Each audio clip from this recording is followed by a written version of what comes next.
इतनी प्यारी पंक्ति, एक पंक्ति में सारा ज्ञान है, सार है। तन मन धन सब सौंप गुरु को, फिर क्या होगा? हुक्म मानिए। अगर हुक्म मान लिया, जो गुरु कर रहे सही है, अपनी अकल नहीं लगाई, गुरु को ज्ञान देने नहीं बैठे, ऐसे कर दिया ऐसे कर दिया, प्यार से बोलिए धन गुरु नानक। तो क्या होगा? हुक्म मानिए तो क्या होगा? पाई है। प्यार से बोलिए धन गुरु नानक। फिर तो गुरु नानक को पालेगा। अपना तन अपना मन अपना धन सौंप दे गुरु को, उसका हुक्म मान के क्या होगा? फिर तो उसे पालेगा। प्यार से बोलिए धन गुरु नानक, धन गुरु नानक। हम नहीं छोड़ते, कुछ भी नहीं छोड़ते। कितनी बार ये पॉइंट आया साथ संगत जी, हमने अपना वीज़ा लगवाना है, नहीं लगा तो पाठ करके फिर से अरदास करनी, पाठ करके फिर से अरदास करनी। ये क्या जिद करना? फिर से बोलिए धन गुरु नानक। एक पॉइंट को समझना, अरदास करके ही जाना चाहिए पहले ही। गुरु ग्रंथ साहब जी की हजूरी में हाजिर होकर कड़ा प्रसाद की देख कर आओ, या जैसा कोई पाठ करके आगे रख के, अच्छा वीज़ा लगवाने जा रहा हूँ, तर्स करना, अगर तुझे सही लगे तो लगवा देना। प्यार से बोलिए धन गुरु नानक। मुझे नहीं पता मेरा भला किस में है, बाहर जाने में कि यहाँ रहने में, हमें पता है। प्यार से बोलिए धन गुरु नानक। धन गुरु नानक। कोई गारंटी ले सकता है? हमें नहीं पता होता। और अगर इस प्रकार से अपनी डोरी गुरु के हाथ में रख के जब अरदास करते हैं ना, अगर कर्मों में बुरा लिखा है कि वहाँ जाके एक्सीडेंट होके मरना है, वहाँ जाके कुछ गलत हो रहा है, वहाँ जाके कुछ भी हमारे साथ गलत होना है, विजन नहीं लगेगा फिर। प्यार से बोलिए धन गुरु नानक। और अगर यहाँ रहना गलत है, वहाँ भेजना है, और कर्मों में है कि वहाँ नहीं जा सकता, तो वीज़ा लगा देगा। अगर डोरी सौंप दी तो जो होगा सही होगा, गलत हो ही नहीं सकता, क्योंकि डोरी गुरु पे सौंप दी। और अगर डोरी सौंपने का नाटक किया, एक्टिंग की, और डोरी सौंपने नहीं लगा तो रोना धोना शुरू कर दिया, तो फिर अपना लेखा भुगतना पड़ेगा। प्यार से बोलिए धन गुरु नानक। धन गुरु नानक। जो मन से अपनी डोरी गुरु को सौंप देते हैं ना, फिर उनके जीवन में से मैंने देखा है, महापुरुषों के साथ रह के अरदास करते हैं, पाचा जो तुझे भाए। रोज बाबा नंद सिंह जी के अरदास में वचन शामिल है, जो भावे सो काम कराएं, जो ना भावे सो ना कराएं। जिथे भावे तिथे रखी, जिथे ना भावे तिथे ना रखी, जिथे भी रखी आप जिथे चरणों में रखी। प्यार से बोलिए धन गुरु नानक। कि जहाँ भी रख अपने चरणों में रख, जहाँ तुझे अच्छा लगे वहाँ रखना, जहाँ ना अच्छा लगे ना रखना। जो भावे सो काम करा लेना, जो ना भावे मुझसे मत कराना। प्यार से बोलिए धन गुरु नानक। अगर आप सुबह उठ के ये काम अरदास कर देते हो मन से, फिर अगर आपसे कुछ गलत काम भी हो जाता है ना दिन में, तो आपके ऊपर नहीं आता। प्यार से बोलिए धन गुरु नानक। आप लेखे से छूट गए हो, क्योंकि आपने अपनी डोरी प्रभु के हाथ में दे दी। कुत्ता काट ले किसी को, पालतू कुत्ता गले में पट्टा हो, तो जिसे काटता है वो कोस किस पे करेगा? कुत्ते पे के मालिक पे। प्यार से बोलिए धन गुरु नानक। धन गुरु नानक। कुत्ता तो छूट गया। प्यार से बोलिए धन गुरु नानक। उसने गले में पट्टा डाल दिया अपने मालिक का। हम गुरु नानक के कुकर हैं। प्यार से बोलिए धन गुरु नानक। अपनी डोरी सौंप दो, जो भी हमसे गलती होगी, हम पे कुछ नहीं, गुरु नानक देखेगा। प्यार से बोलिए धन गुरु नानक। धन गुरु नानक। और जो अपनी डोरी छोड़ देते हैं ना, गुलाम बन जाता है निरंकार उनका। प्यार से बोलिए धन गुरु नानक। धन गुरु नानक। धन्ना कैसे जुड़ा था? धन्ना कैसे जुड़ा था? उसे मेहनत करनी पड़ती थी बहुत सारी, बहुत सारी। वो पंडित जी कथा सुनाते थे कि भगवान, जो भगवान को अपने बस में कर लेते हैं, भगवान जिसका मित्र बन जाए, वो भगवान सारे काम करते हैं। तो धन्य कहते हैं मेरे को तो मजदूर भी नहीं है, खेत बहुत बड़े हैं, मुझे तो चाहिए। प्यार से बोलिए धन गुरु नानक। पीछे पड़ गया, आपको सारी घटना पता है। और सच में धन्य के खेत भगवान ने जोते हैं। प्यार से बोलिए धन गुरु नानक। पंडित जी देख रहे कि बैल अपने आप चल रहे हैं, हल अपने आप चल रहा है। कौन चला रहा है? कह रहे कि भगवान चला रहे हैं ना। पंडित जी कहते कहाँ? कहते देखो चला रहे हैं। पंडित रोने लग गया, इतने सालों से मैं पूजा कर रहा हूँ। प्यार से बोलिए धन गुरु नानक। अगर कोई डोरी अपनी सौंप दे, भरोसे की बात है ना। धन्य ने पत्थर पे भरोसा किया था। बाबा नंद सिंह जी वचन अक्सर किया करते थे कि धन्य ने पत्थर में से नहीं पाया था, अपनी भावना में से पाया था। प्यार से बोलिए धन गुरु नानक। धन गुरु नानक। उसकी भावना ने पत्थर में से प्रकट होने पे मजबूर कर दिया था निरंकार को। प्यार से बोलिए धन गुरु नानक। धन गुरु नानक। धन गुरु नानक। भावना जिस पे आ जाए, भावना में नहीं। अगर भावना नहीं आए तो फिर चाहे सामने गुरु नानक खड़ा हो, फिर भी नहीं बात बनेगी। प्यार से बोलिए धन गुरु नानक। सारे बोलिए धन गुरु नानक। एक बड़ी प्यारी घटना है। ऐतिहासिक घटना जिसके बारे में पूरी घटना भाई साहब भाई गुरदास जी ने अपने वारों में इसे अंकित किया है। प्यार से बोलिए धन गुरु नानक। एक 10 साल का बालक उस वक्त लाहौर में अपनी बुआ के घर चला गया पढ़ाई करने।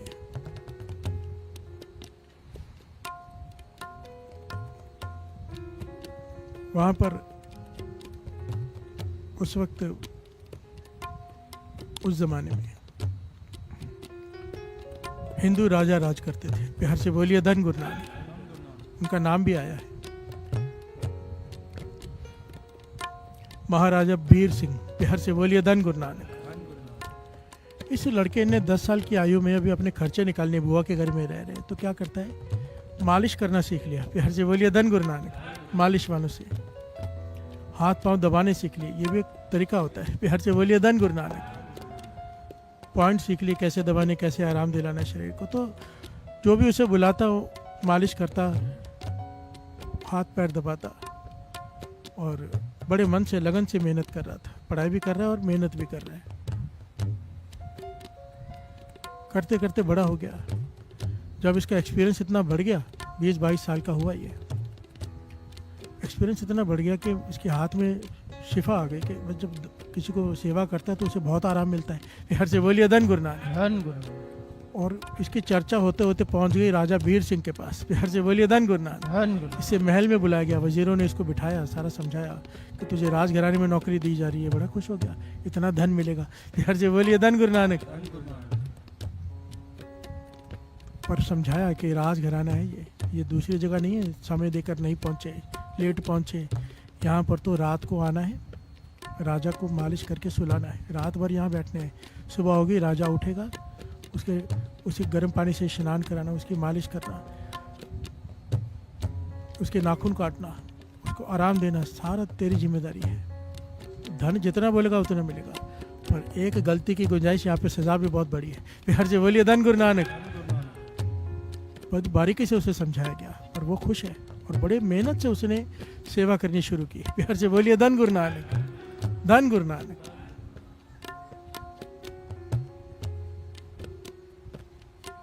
अब ये आम इंसान है हमारे जैसे।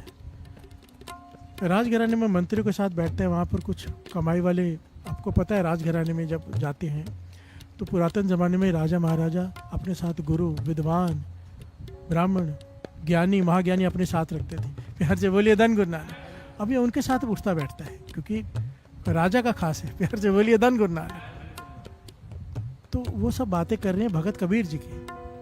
बड़ी प्यारी घटना है कि कबीर जी ऐसे हैं, कबीर जी ऐसे, कबीर जी जैसा भगत कोई नहीं। कबीर जी के पास लोग उस्तत करते, लाइनें लगा के राजे महाराजे खड़े रहते उनके दर्शनों के लिए काशी में। प्यार से बोलिए धन गुरु नानक।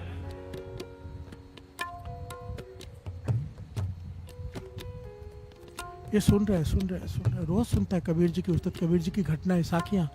वो ये उस वक्त की घटना जब कबीर जी थे। प्यार से बोलिए धन गुरु नानक। ये उनके समकाली हुए। चाव पैदा हुआ कबीर जी का नाम सुन के, तो डिटेल में पूछने लगा मंत्रियों से कि कबीर जी की इतनी उस्तत क्यों है, लोग इतना क्यों पसंद करते हैं उन्हें। कहते उन्होंने भगवान को अपने पास रख लिया है। प्यार से बोलिए धन गुरु नानक। तो भगवान कैसे किसी के पास रह सकते हैं। तो उन्होंने और घटनाएं सुनाई कि कबीर जी ने रामानंद जी को गुरु धारण किया। आपको ये घटना भी पता है, बहुत बार दास से सुनी, धारण नहीं किया था। रामानंद जी ने शिष्य नहीं बनाया था, पर इसने गुरु मान लिया था। प्यार से बोलिए धन गुरु नानक। हम यहाँ पे नामदान मांगते, नामदान लेके भी कुछ नहीं कर पाते। प्यार से बोलिए धन गुरु नानक। क्योंकि नामदान लेने से नहीं, जपने से बात बनती है, जपता कोई है नहीं। प्यार से बोलिए धन गुरु नानक। धन गुरु नानक। कबीर जी को छोटी जात के थे, रामानंद जी का प्रण था कि मैं छोटी जात को नामदान नहीं दूंगा। प्यार से बोलिए धन गुरु नानक। पुरातन जमाना आपको पता ही है, कर्ण के साथ क्या हुआ था। द्रोणाचार्य ने अपने शिष्य नहीं लिया क्योंकि छोटी जात है। प्यार से बोलिए धन गुरु नानक। कबीर जी बहुत बार गए, रामानंद जी ने कह दिया भाई नहीं, मैं नहीं दे सकता। प्यार से बोलिए धन गुरु नानक। अमृतले रोज रामानंद जी स्नान करने जाते थे गंगा में। ये रास्ते में अंधेरे में लेट गया, जहाँ सीढ़ियाँ उतरते हैं वहाँ लेट के बीच में कबीर जी। रामानंद जी की ठोकर लगी अंधेरे में और मुख से निकला, उठ राम के राम कहो। ये कोई सोने का समय थोड़ा है। प्यार से बोलिए धन गुरु नानक। उठ राम के राम कहो, बस इतना कहा। कबीर जी ने राम नाम ऐसा पकड़ा, ऐसा पकड़ा, ऐसा पकड़ा कि राम का ही रूप हो गए। प्यार से बोलिए धन गुरु नानक। घटना सबको पता है। मूर्ति में श्रृंगार कर रहे हैं, समझ में नहीं आ रहा, कुछ घूम गया कि कैसे उतारूं कैसे पहनाऊं। तो कबीर जी मंदिर के बाहर बैठ के समाधि में बोल रहे हैं, ऐसे कर लो, इसकी तरफ से निकाल के वैसे कर लो। रामानंद जी हैरान, ये दूर बैठा है बाहर, मैं अंदर सेवा कर रहा हूँ। बाहर आए, भाई तू कौन है? कहने लगा आपका शिष्य कबीर। प्यार से बोलिए धन गुरु नानक। कहते मेरा शिष्य होता तो मैं पहचानता नहीं, मैंने तुझे कब नामदान दिया? कहने लगे भाई गुरुजी आपने दिया है नामदान, मैं रास्ते में लेटा था, ठोकर लगी, आपने कहा उठ राम के राम को, मैंने राम नाम को पकड़ लिया। आपने कहा राम कहो, राम को पकड़ लिया। रामानंद जी ने गले से लगा लिया। कहले इतने लोग, हजारों लाखों लोग नामदान लेके जाते हैं, कुछ नहीं पा पाते, मैंने तुझे दिया भी नहीं है, पर तूने लेकर राम का ही रूप हो गया। प्यार से बोलिए धन गुरु नानक। धन गुरु नानक। इस अवस्था को हासिल कर लिया कबीर जी ने, अंतर्यामता। प्यार से बोलिए धन गुरु नानक। वो कबीर जी ये कह रहे हैं मंत्री जी उस मालिश वाले को, प्यार से बोलिए धन गुरु नानक। सारे बोलिए धन गुरु नानक। धन गुरु नानक। धन गुरु नानक। धन गुरु नानक। धन गुरु नानक। धन गुरु।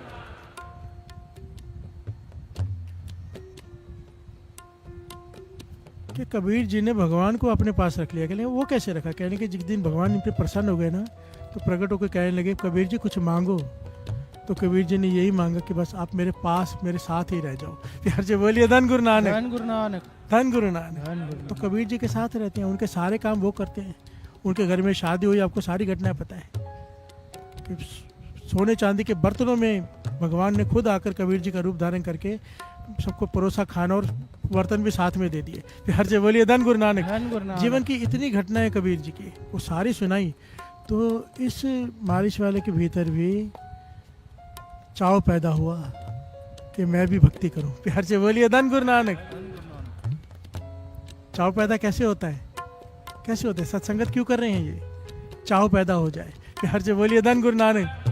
विसर नहीं दातार अपना नाम दियो, गुण गावा दिन रात, नानक चाव हो, चाव पैदा हो जाए। है गुरु नानक, मैं तुझे दिन रात ना भूलूं, भूलूं ही ना एक सेकंड भी। ये चाव पैदा कर दे मुझ में, ये चाव यहाँ पैदा होगा और कोई जगह नहीं है। सत्संगत। प्यार से बोलिए धन गुरु नानक। धन गुरु नानक। जब गुरुमुखों की कथा कहानी देखो, सैन नाई ने कबीर जी की कथा सुन के उसमें चाव पैदा हो गया। ये घटना आ रही है सैन नाई की। प्यार से बोलिए धन गुरु नानक। धन गुरु नानक। सुन प्रताप कबीर दा दूजा भगत हुआ सैन नाई। प्यार से बोलिए धन गुरु नानक। सैन नाई इसका नाम आया है और ये नाई का काम करता है, राजा की मालिश करता है। कबीर जी की बातें सुन के, साखी सुन के, कबीर जी का प्रताप सुन के इसके अंदर भक्ति का चाव पैदा हुआ। इसने राजा से कुछ समय के लिए छुट्टी ली। प्यार से बोलिए धन गुरु नानक। मंत्री से बेनती की कि मुझे तीर्थ यात्रा पे जाना है, तो तीर्थ यात्रा के लिए रोका नहीं जा सकता, तो उसे समय दे दिया गया। ये कहाँ गया? सीधा स्वामी रामानंद जी के पास। प्यार से बोलिए धन गुरु नानक। धन गुरु नानक। स्वामी रामानंद जी के पास चला गया और कहा मुझे भी नामदान दो, मुझे भी कबीर जी के साथ भगवान को अपने पास रखना है। प्यार से बोलिए धन गुरु नानक। रामानंद जी से नामदान लेके आया और इसने भी राम राम जपना शुरू कर दिया। प्यार से बोलिए धन गुरु नानक। धन गुरु नानक। ये कभी मत सोचना कि उसने पा लिया हम नहीं पा सकते। अगर ये सैन यही सोचता, भगत सैन जी यही सोचते, तो वो भी ना पा पाते। हमेशा ये सोचना है कि अगर वो पा सकता तो मैं क्यों नहीं। प्यार से बोलिए धन गुरु नानक। धन गुरु नानक। बस जप ले, अपनी डोरी छोड़ दो, उसके हाथ में दे दो। प्यार से बोलिए धन गुरु नानक। अब ये जपता है, नाम जपना शुरू कर दिया। अब जैसी भावना होती है, जैसे अपना नेचर रहता है, वैसे लोग भी अच्छे लगने लग जाते हैं। अब नाम जपने वाले इसके घर आने लग गए। प्यार से बोलिए धन गुरु नानक। धन गुरु नानक। घर आते हैं, शाम को मंडली सजती है, भजन कीर्तन होना शुरू हो गया। अब बड़े बड़े साधु महापुरुष भी आने शुरू हो गए, क्योंकि ये वहाँ पे भोजन भी कराता है, उनकी सेवा करते हैं, धन की कमी नहीं है। प्यार से बोलिए धन गुरु नानक। धन गुरु नानक। शाम को भजन मंडली सजती है, सब भजन कीर्तन करते हैं। रात होती है, समाप्ति होती है, चला जाता है। राजा की मालिश करके उन्हें सुलाता है, सुबह उठाकर उनकी सेवा करता है, फिर आकर अपने घर में आराम करता है। यह उसके रोज का नियम है। रोज जब राजा सो जाता है तो ये नहीं सोता, ये आराम नहीं करता, ये वापस क्या करता है? अब रोज का यही इसका नियम है। पूरी रात बैठ के राम राम, पूरा दिन राम राम, शाम को भजन मंडली आती है घर पे, साधु महापुरुष कमाई वाले आते हैं, उनके साथ बैठ के राम राम प्यार से बोलिए धन गुरु नानक। अब रोज कर रहा है, रोज नित्य नेम प्यार से बोलिए धन गुरु नानक। कई साल बीत गए साथ साथ, अब आज वो रात आ गई प्यार से बोलिए धन गुरु नानक। ये पॉइंट समझना, बाबा नंद सिंह जी कहा करते थे, कहते थे नाम जपो तो चाव से, नानक चाव चाव चढ़ती कला में। चाव क्या है कि ये नहीं सोचना कि मैं जप रहा हूँ कितने जन्म लगेंगे, कभी प्राप्ति होगी, पता नहीं। ऐसे होता है ना, मन ऐसे सोचता है, विचार करते थे। ऐसे विचार करना, ऐसे जपना, अभी मिला कि अभी मिला प्यार से बोलिए धन गुरु नानक। अगर माला फेर हो तो शायद ये वाले मोती पे भी आ जाएगा, अभी आ जाएगा। ये भाव होना चाहिए। हमारा क्या होता है, आने वाला ही नहीं है प्यार से बोलिए धन गुरु नानक। धन गुरु नानक। कभी खत्म होगा नित्यनेम, जाके मैं खाना खाऊंगा, कभी नित्यनेम खत्म। हमारी सोच ही वो नहीं है कि हम पालें। बेलनी छबरी जिसे कहते हो, वो राम जी का जब इंतज़ार करती थी तो रोज़ रास्ता साफ करती थी, रोज़ फूलों की वर्षा करती थी, रोज़ बेर तोड़ के रखती थी। ये नहीं करती थी कि राम जी आएंगे मैं बेर तोड़ूंगी, नहीं प्यार से बोलिए धन गुरु नानक। इंतज़ार कैसा किया कि अभी आएंगे, आज आ जाएंगे, आज नहीं चलो कल आ जाएंगे, फिर बेर तोड़ रही, फिर सफाई कर रही है, फिर फूलों की वर्षा कर रही है। वहाँ जो ऋषि मुनि रहते थे पास में आके हंसते थे, अरे राम जी जब आएंगे तभी करना, रोज़ क्या सफाई करती रहती है यार जी बोलिए धन गुरु नानक। रोज़ क्यों फूलों की बौछार करती है जमीन धरती पर, क्यों रोज़ बेर तोड़ के रखती है, और वो भी चक चक कर यार जी बोलिए धन गुरु नानक। धन गुरु नानक। कमाल है, तभी तो आए राम जी प्यार से बोलिए धन गुरु नानक। वाहिगुरु जी का खालसा, श्री वाहिगुरु जी की फतेह। गुरु नानक देव और मर्दाना भाई लालो के घर पहुँचे। आगे भाई लालो, जो ईश्वर का परम भक्त था, वह लकड़ी का काम कर रहा था। गुरु जी को देखते ही सम्मान के लिए उठकर खड़ा हो गया। गुरु जी ने कहा, हे सज्जन, बैठे कर काम करो।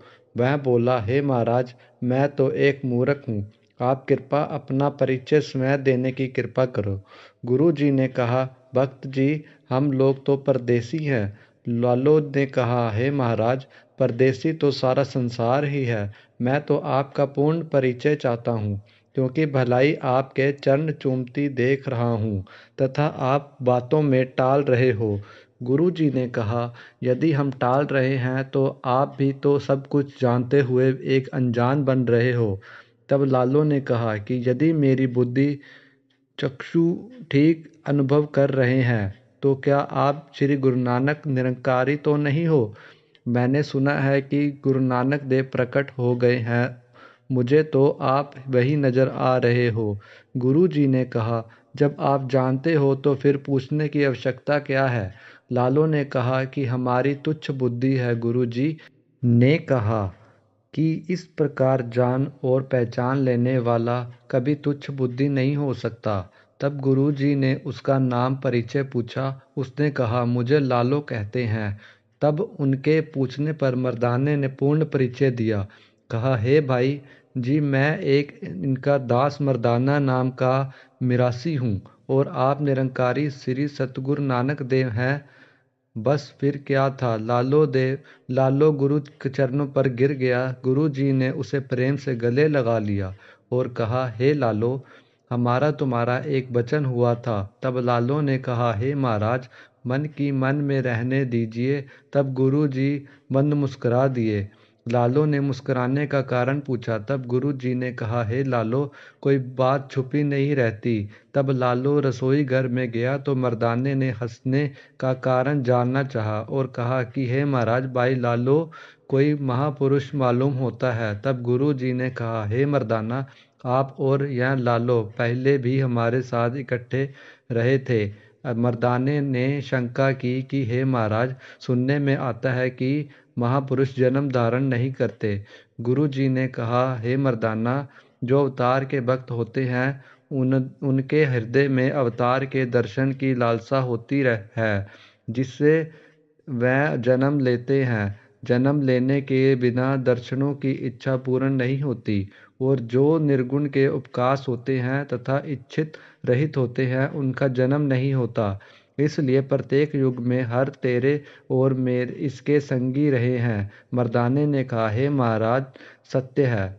इतने में भाई लालो रोटी तैयार करके आ गया और प्रार्थी हुआ कि महाराज भोजन तैयार है। गुरु जी कहने लगे कि हे भाई लालो, रोटी यहाँ ही ले आओ। उसने कहा, महाराज आप चौके पर बैठकर खाने के अभ्यासी होंगे। तब गुरु जी ने कहा, हे लालो, जहाँ तक पृथ्वी है वहाँ हमारा चौका वहाँ तक है।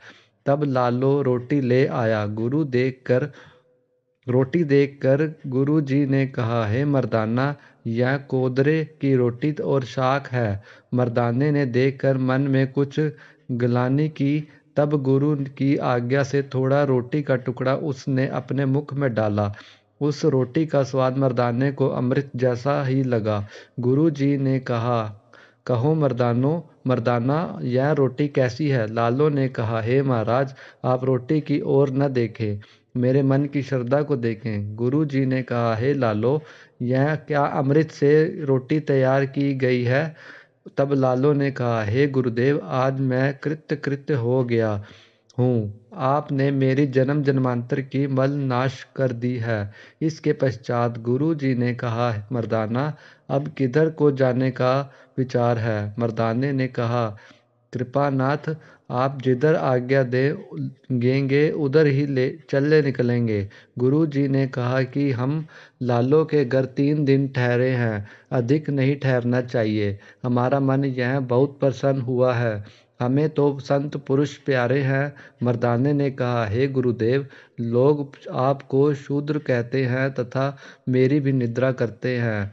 कहते हैं कि देखो जी, इतने महात्मा बनते हैं परंतु भोजन शूद्र का खाते हैं। लालो ने कहा, हे महाराज, आप तो निर्लेप पूर्ण ब्रह्म हो। संसार की मल आपको कदापि लग नहीं सकती। संसार का काम ही ऐसा है। आपकी किसी से भी अब अदावत नहीं है। आप तो संत जानों के प्यारे हैं।